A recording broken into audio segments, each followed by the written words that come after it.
안녕하세요. 세상의 모든 이야기를 다룬다 홀스형입니다. 이번에 다룰 이야기는 아스트라제네카 백신 정말 맞아도 될까? 화이자 백신은 정말 안전할까? 이야기입니다. 코로나19를 정복할 시간이 얼마 남지 않았습니다. 백신이 등장했기 때문인데요. 우리나라도 백신 접종이 한창입니다. 자, 본론으로 들어가기 전에 먼저 짚고 넘어가야 할 게 있어요. 언론에서 한국은 백신 접종이 선진국에 비해서 너무 늦었다, 방역 실패다, 이런 기사가 연일 쏟아지고 있습니다. 한국이 미국이나 유럽 선진국들에 비해서 백신 접종이 늦은 것은 사실입니다. 그렇다면 이걸 방역 실패로 연결시키는 것이 옳을까요? 정답부터 말씀드리면 땡! 틀린 겁니다. 전 세계적으로 백신 접종이 느린 나라들의 공통점이 있습니다. 그건 초기 방역을 성공적으로 해낸 나라들이라는 거죠. 대표적으로 호주와 뉴질랜드가 있습니다. 이 나라들도 한국처럼 백신 접종률이 낮습니다. 그렇다면 한국을 포함한 이 나라들이 왜 다른 나라들에 비해 백신 접종률이 낮을까요?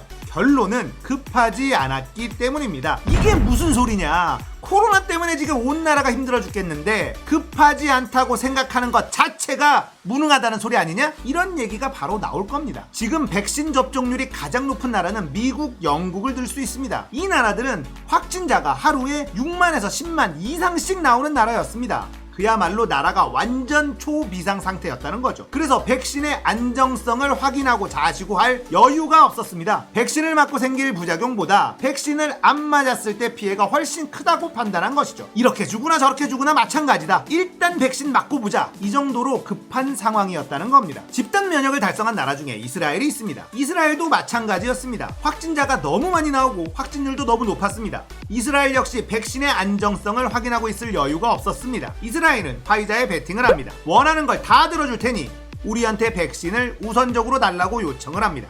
그러자 화이자는 요구 조건을 겁니다. 2배 비싸게 사라, 그리고 백신 접종한 이스라엘 국민들의 데이터를 전부 화이자에 공유해라, 이런 조건을 걸었습니다. 너무나 여유가 없었던 이스라엘은 콜을 외칩니다. 결과가 좋았으니 신의 한 수였지만 부작용이 심했다면 전 국민을 실험 대상으로 삼았던 최악의 국가로 기록될 수도 있었습니다. 이에 비해 한국, 호주, 뉴질랜드는 아직 검증이 덜 된 백신을 급하게 맞을 이유가 없었던 것이죠. 앞뒤 가릴 여유가 없는 나라들이 아직 검증이 덜 된 백신을 급하게 맞고 있으니 부작용에 대한 데이터가 나올 때까지 기다릴 시간을 벌 수 있었던 것이죠. 백신 접종률이 낮은 것은 방역 실패를 의미하는 것이 아니라 역으로 방역 성공을 의미하는 것이라고 보는 게 더 타당합니다. 단 옆나라 일본은 빼고요, 우리는 백신이 안전하다는 것을 확인하고 접종을 시작한 것이다 라고 이해하시면 됩니다. 중앙일보에서 이런 기사가 나옵니다. 뉴욕타임즈, 한국 사치스러운 여유 부렸다, 백신 접종이 늦었다고 비판하는 기사입니다. 그런데 원문은 그런 내용이 아니었습니다. 영어 원문은 이 문장이에요. 해석을 해보니 후발주자들은 비교적 낮은 감염률과 사망률로 시간의 호사를 이용하고 있다, 오히려 한국을 부러워하는 기사였습니다. 아무튼 조중동 정말 열심히 일하고 있습니다. 자, 이제 본론으로 들어갑니다. 아스트라제네카 백신 정말 맞아도 될까? 혈전이 생기는 부작용이 있다는데 백신 맞고 혈전 생겨서 죽는 거 아닐까? 기다렸다가 아무 문제가 없는 화이자를 맞는 게 더 낫지 않을까? 지금부터는 서울대학교 순환기내과 나상훈 교수의 이야기를 쉽게 정리한 것입니다. 원본 영상은 위에 링크 걸어 드릴게요. 여러분들 롤 좋아하시죠? 내 티어는 다이아인데 브론즈가 옆에서 라인을 밀어라, 킬각 나오니까 딜 교환해라 이러면 기분이 어떨까요? 지금 같은 엄중한 상황에서는 고수의 말을 듣는 게 좋습니다. 의학에 대해서 쥐뿔도 모르는 브론즈 같은 언론들의 기사에 너무 귀를 기울이는 건 바보짓이다 라는 걸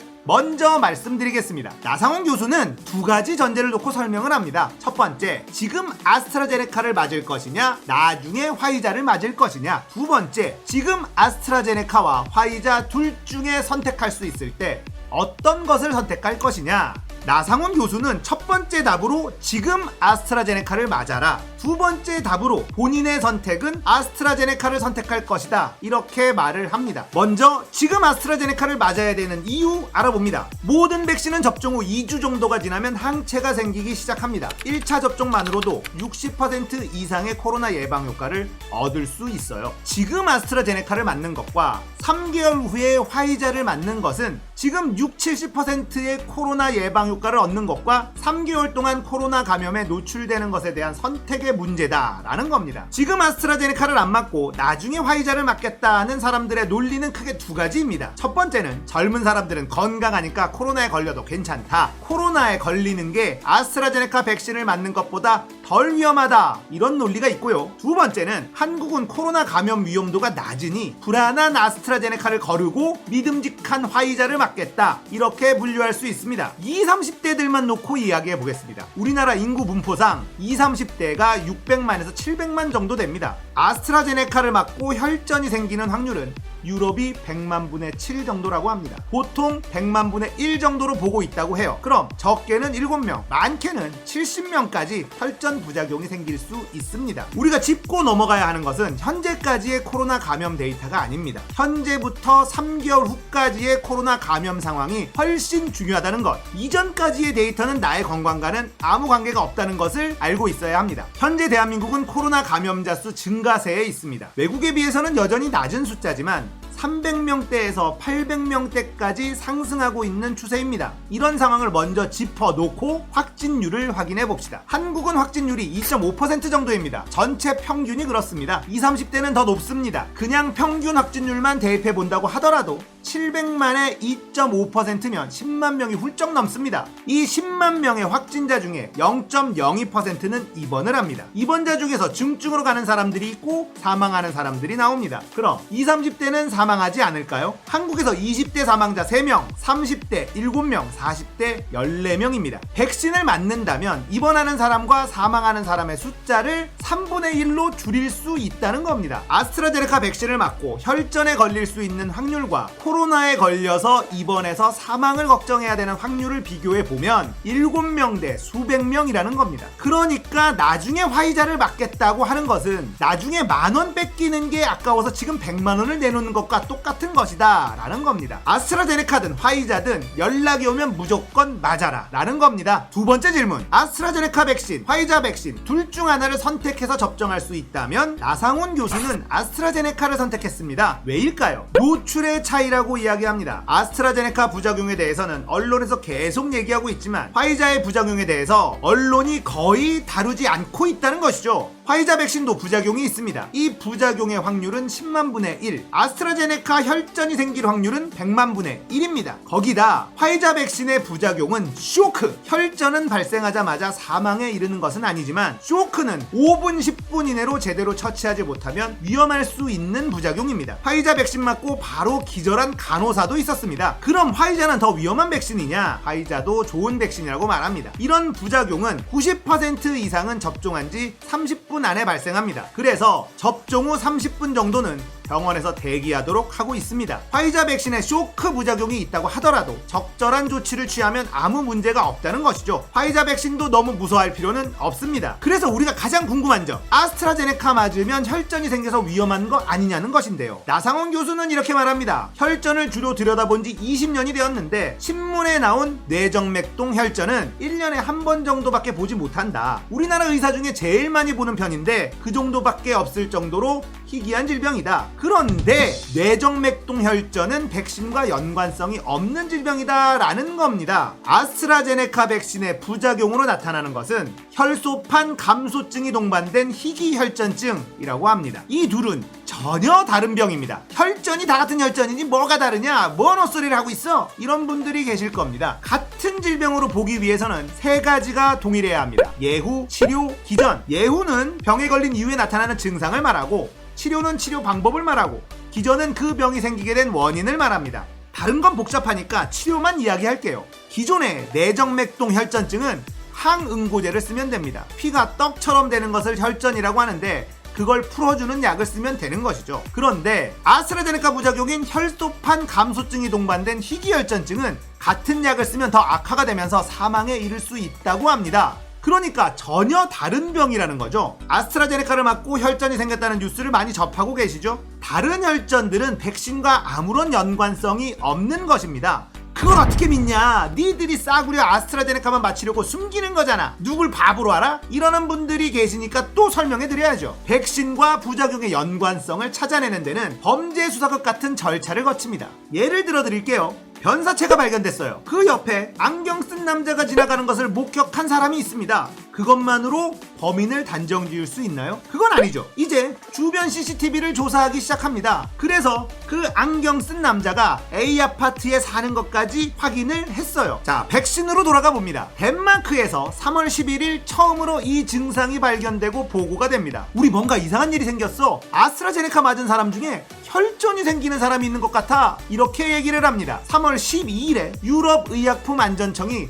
혈전증 위험에 대해서 알리고 본격 수사에 돌입을 합니다. 그리고 일주일 뒤 이건 동맥혈전은 아니고 전체 혈전도 아니고 정맥혈전이다. 이것을 밝혀냅니다. 이게 A 아파트까지 찾아낸 과정입니다. 이제 수사 범위를 좁혀야겠죠? 정확한 범인을 찾아내기 위한 수사를 이어갑니다. 그리고 3월 22일 하나를 더 찾아냅니다. 이건 특이 부위 혈전증이다. A 아파트의 동까지 찾아낸 거예요. 이제 몇 호의 범인이 있는지만 밝혀내면 됩니다. 드디어 4월 7일 범인의 호수까지 찾아냅니다. 이건 혈소판 감소증이 동반된 희귀혈전증이야. 그러니까 범인은 A 아파트 1동 302호다. 여기까지 찾아낸 겁니다. 이런 범죄 수사극 같은 과정을 거쳐서 정확한 사실을 밝혀낸 것입니다. 일단 혈전은 크게 정맥혈전과 동맥혈전으로 나눌 수 있습니다. 백신 맞았는데 동맥혈전이 생겼다고 한다면 백신과는 상관이 없다는 겁니다. 정맥혈전 중에서도 혈소판 감소가 동반되지 않았다고 한다면 그것도 백신과는 상관없는 거라는 거죠. 그래서 언론에서 백신 맞고 혈전 생겼다고 하면 방역 당국이 백신과의 연관성이 없다고 발표할 수 있는 겁니다. 또 하나 알고 있어야 하는 것이 있습니다. 혈전이라는 질환이 백인에 비해서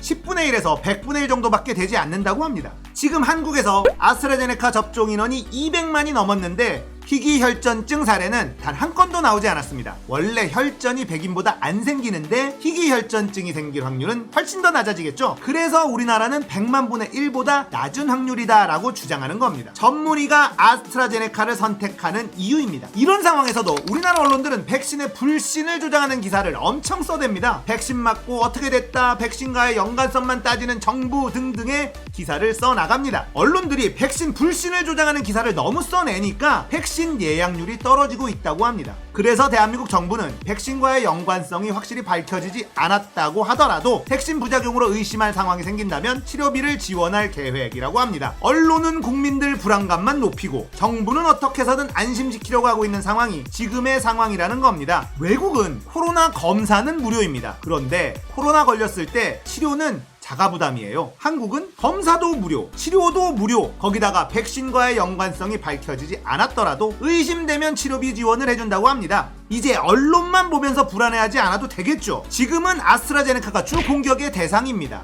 그건 우리나라가 아스트라제네카를 초반에 많이 확보했기 때문이라고 생각합니다. 만약에 화이자를 먼저 더 많이 확보했다면 언론들은 어땠을까요? 쇼크 부작용 알면서 화이자 맞으라고 강요! 영국은 아스트라제네카 맞고 마스크 벗어! 이런 기사 100% 나왔을 겁니다. 방역 불안 조성하는 언론들은 정말 어느 나라 언론인지 묻고 싶습니다. 얼마 전 이런 기사까지 나왔습니다. 백신 맞고 61기 사망. 내용은 별거 없었습니다. 어떻게 해서든 백신의 불안을 조성하고 집단 면역을 방해하고 싶다는 언론들의 몸부림입니다. 요즘 기자들 기사 쓰기 쉽다고 해요. 장례식장에 가서 혹시 고인이 백신 맞으셨나요? 물어보면 된답니다. 그러면 백신 맞고 사망이라는 기사를 쓸 수 있으니까요. 나도 이런 기사 쓸 수 있을 것 같은데. 70대 노인 조선일보 읽고 3일 뒤에 숨져. 이번 이야기는 아스트라제네카 백신 맞아도 되나? 이야기였습니다. 재밌었다면 구독, 좋아요, 알림 설정 부탁드릴게요. 지금까지 홀스형이었습니다. 감사합니다.